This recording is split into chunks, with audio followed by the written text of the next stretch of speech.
আহাবুদ্দিনের বাড়িতে নন্দীগ্রামে 3 বাটি গরুর মাংস খাওয়ার পর এখন নতুন সনাতনী হয়েছে, আমাদের ধর্ম শেখাতে এসছে এই গরু খেকো শুভেন্দু। আমি নন্দীগ্রামে দাঁড়িয়ে এই কথা বলেছিলাম বলে আমায় 10 পাতা আইনি নোটিশ পাঠিয়েছিল শুভেন্দু অধিকারী। সেই 10 পাতা নোটিশ আমি বাড়ির পাশে পুকুরে নৌকো বানিয়ে ছেড়ে দিয়েছি। বড় নেতা হয়েছে শুভেন্দু অধিকারী। বেঈমান মির্জাফর, রেজিস্টার্ড চোর, প্রতিষ্ঠিত তোলাবাজ শুভেন্দু অধিকারী। সার্বজনীন মঞ্চ থেকে বলে যাচ্ছি, কি দেয়নি মমতা ব্যানার্জি?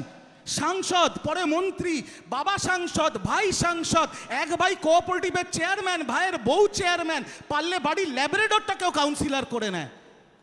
তারপরে ইডি সিবিআই এর থেকে নিজের পিঠ বাঁচাতে মমতা ব্যানার্জির পিঠে ছুরি মেরে এখন বিজেপি হয়েছ। আর বড় সনাতনী হয়েছ তুমি, বড় সনাতনী হয়েছ। আমি আপনাদের একটা কথাই সার্বজনীন মঞ্চ থেকে বলে যাচ্ছি, প্রকৃত যারা হিন্দু ধর্মে বিশ্বাসী, প্রকৃত যারা সনাতন ধর্মে বিশ্বাসী, তারা বিজেপি করে না। আর যারা বিজেপি করে তারা জালি হিন্দু, এরা সবকটা দাঙ্গাবাজ, এরা দাঙ্গা লাগাতে চায়, এরা কেউ হিন্দু ধর্মে বিশ্বাস করে না। হিন্দু মুসলিম ভাই ভাই।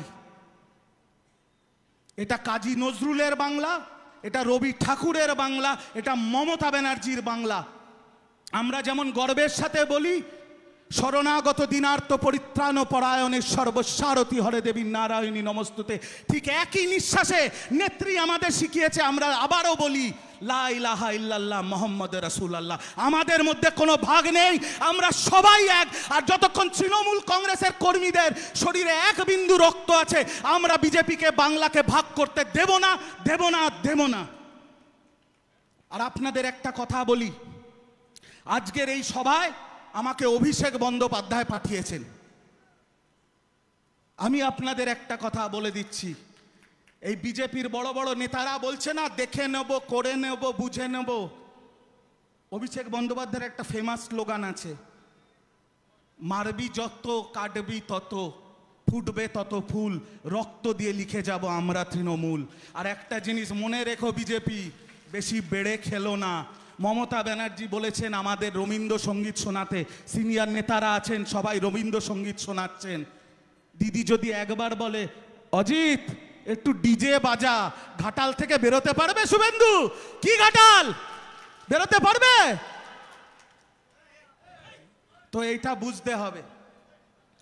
এবার আমি জানি যেহেতু ঘাটালে এই সভা হচ্ছে, শুভেন্দুর অনেক অনুগামীরা আড়ি পেতে বসে আছে, দাদাকে সব রিপোর্ট করছে, দাদাকে সব জানাচ্ছে, দাদা এই হচ্ছে, দাদা ওই হচ্ছে, দাদা সেই হচ্ছে।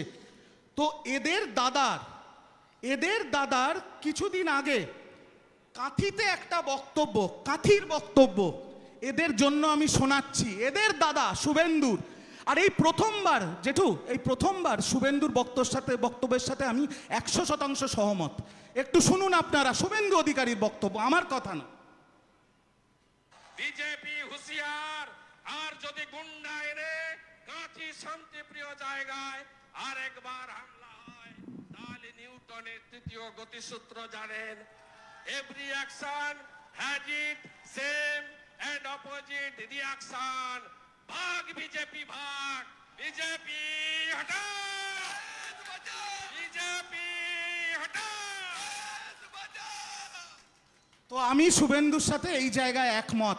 ভাগ বিজেপি ভাগ, বিজেপি হটাও, বিজেপি হটাও। যারা শুনছিল আড়ি পেতে দূর থেকে যা গিয়ে তোর দাদাকে বলে দিবি, তোর দাদার কথা শুনিয়ে গেছি ঘাটালের মঞ্চ থেকে, ক্ষমতা থাকলে আমার বিরুদ্ধে আরো 10টা আইনি চিঠি পাঠাক। শুভেন্দুকে আমরা কেউ ভয় পাই না, মির্জাফর বেঈমানকে বাংলার মানুষ ভয় পায় না। বক্তব্য দীর্ঘায়ু করব না, এই গরমে আপনারা অনেকক্ষণ বসে আমাদের বক্তব্য শুনছেন। এরপরে আমাদের সকলের অভিভাবক তার বক্তব্য রাখবেন। শুভেন্দুর সাথে আবার যোগ হয়েছে 34 বছর যারা বাংলাকে লুটে পুটে খেয়ে পুরো বাংলাকে 300 বছর পিছিয়ে দিয়েছিল, সেই লাল পার্টির হারমাতগুলো। এদের আমি কলাচোর বলি, এই লাল পার্টি সিপিএমকে কলাচোর কেন জানেন? এর পেছনে একটা ছোট্ট গল্প আছে। বর্ধমান কার্জন গেটে সিপিএম একটা মিছিল করেছিল। মিছিলের পরে সাংবাদিকরা গিয়ে বাজারে জিজ্ঞেস করেছিল, কেমন মিছিল দেখলেন লাল পার্টির? বলছে দাদা মিছিলে তো বেশি লোক ছিল না, মিছিলের সময় আমাদের দোকান থেকে কলা টেনে নিয়ে খেয়ে নিয়েছে, তার টাকাও দেয়নি। এই সিপিএম হচ্ছে কলা চোর। আর এই কলা চোরগুলোর মালিক হয়েছে এখন শুভেন্দু অধিকারী আর বিজেপি। আপনাদের চ্যালেঞ্জ করে বলছি, রোজ গণশক্তির প্রথম পাতাটা দেখবেন, প্রথম পাতায় নরেন্দ্র মোদীর এত বড় ছবি দিয়ে বিজ্ঞাপন বার করে সিপিএম। মমতা ব্যানার্জিকে আটকাতে সিপিএম, কংগ্রেস, বিজেপি এখন ঐক্যবদ্ধ হয়েছে। পরিযায়ী পাখির মতো নরেন্দ্র মোদী আর অমিত শাহ রোজ বাংলায় আসছে। ডেলি প্যাসেঞ্জারি করলেও লাভ হবে না, দরকার পড়লে আমরা টিকিট কেটে দেবো। আমি সারা বাংলা জুড়ে ঘুরে বেড়াচ্ছি অভিষেক বন্দ্যোপাধ্যায়ের আশীর্বাদে বক্তা হিসেবে। আর আমি বাংলার মানুষের চোখের চোখ দেখে বুঝতে পারি। আমি আপনাদের দায়িত্ব নিয়ে এই মঞ্চ থেকে একটা কথা বলে যাচ্ছি, 2026 কেন 2036-এও বাংলার প্রথম স্থানে কোনো ভ্যাকেন্সি নেই। মমতা ব্যানার্জি ছিলেন, মমতা ব্যানার্জি আছেন, মমতা ব্যানার্জি থাকবে। কেউ নেই, কেউ নেই, কেউ নেই। আর বড় সিনিয়র নেতারা বলছিলেন 2015-র টার্গেট, 2025-এর টার্গেট, 2030-এর টার্গেট। আমি এই টার্গেট নিয়ে কিছু বলবো না, আমার তৃণমূল নিয়ে কোনো টার্গেট নেই। আমার একটাই টার্গেট, বিজেপিকে 30-এর নিচে নামিয়ে আনতে হবে, যাতে বিরোধী দলনেতা পদটাই বিধানসভায় না থাকে।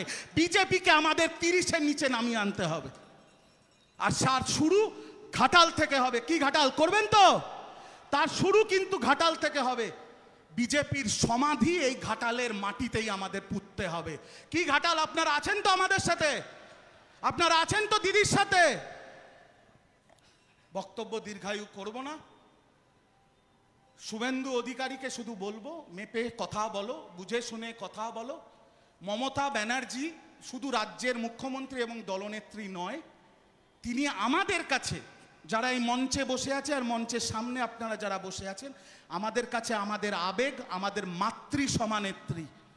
মাতৃকে নিয়ে, মাতৃ সমানেত্রী মাকে নিয়ে নোংরা কথা যদি বলো, মাকে যদি অপমান করো, মায়ের দিকে যদি কেউ হাত তোলে, তাহলে সেই হাত তৃণমূল কর্মীরা উপড়ে দেবে। এইটুকু বলে গেলাম এই মঞ্চ থেকে। মায়ের অপমান সহ্য করব না। আমাদের সেনাপতি অভিষেক বন্দ্যোপাধ্যায়, আমার লিডার অভিষেক বন্দ্যোপাধ্যায়, তৃণমূল কর্মীদের রক্ষা কবচ অভিষেক বন্দ্যোপাধ্যায় আমাকে শুধু একটাই কথা বলেছে, মাথা উঁচু করে রাজনীতি করো, মাথা উঁচু করে লড়াই করো, বাকিটা আমরা আছি মাথার ওপরে। তাই আমি এই সভা শেষ করার আগে ঘাটালের যত মানুষ এখানে উপস্থিত আছেন, আপনারা যদি আমার সাথে সহমত হন, একবার দুহাত তুলে সবাই, আর মঞ্চে যারা আছেন দুহাত তুলে সবাই বলুন, তৃণমূল কংগ্রেস।